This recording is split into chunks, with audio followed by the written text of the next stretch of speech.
Hi, Jackson Edwards here with Medicare Nationwide. Today we're going to be discussing the differences between the Plan F and the Plan G. We'll go over the pros and cons of each plan, the most popular plan, and which plan might be right for you. Stay tuned.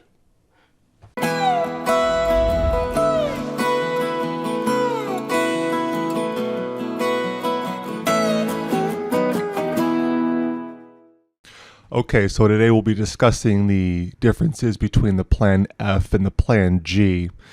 This is probably the most popular topic. Whenever a client comes to me, they say they're comparing the rates between the Plan F and G. It's 9 times out of 10, 90% of the time. So let's get right into it. So let's outline what the Plan F is, what it covers, and then do the same for the Plan G.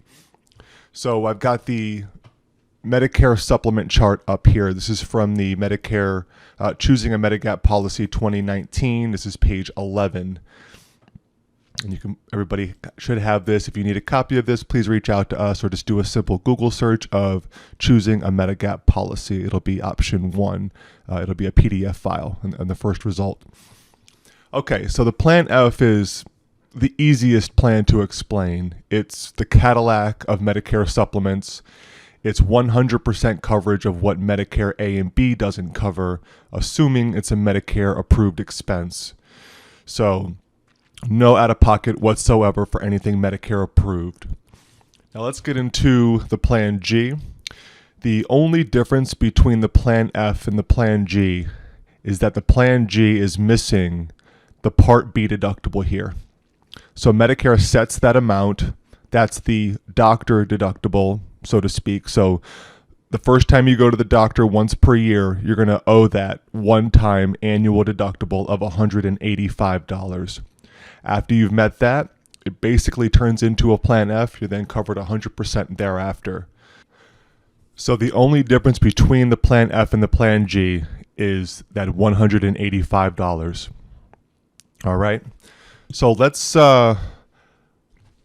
look at some real-world examples. We'll look at premiums now, and we'll see kind of how they stack up in the Medicare market.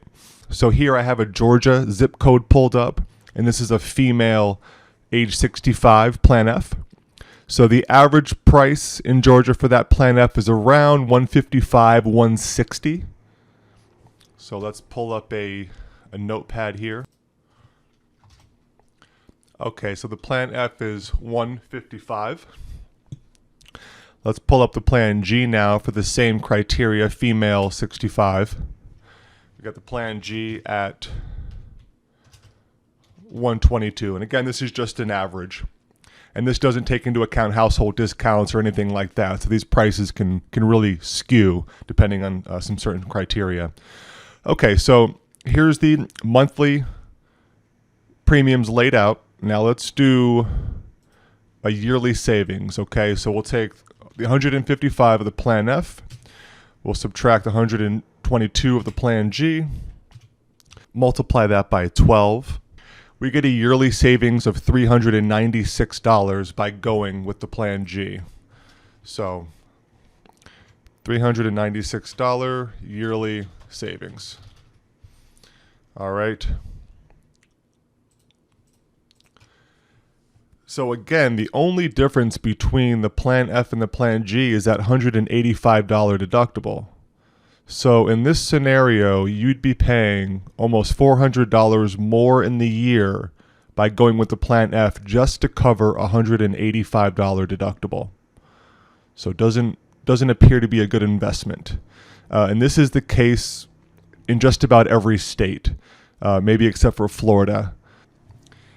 Now, as many of you know, the Plan F is being phased out next year in 2020. So if we look here, the Medicare Access and Chip Reauthorization Act of 2015, otherwise known as MACRA, was signed into law. So this prohibits the sale of Medigap policies that cover the Part B deductible. So let's look at which plans cover the Part B deductible. That's going to be the Plan C and the Plan F. So both of those plans will not be available for new enrollees as of 2020. So if you have the Plan F, you will be grandfathered in. You'll be able to keep that policy.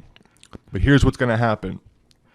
In 2020, if you have a Plan F, you're going to be in a pool of people that's going to get smaller as time goes on because nobody else can join that pool that you're in.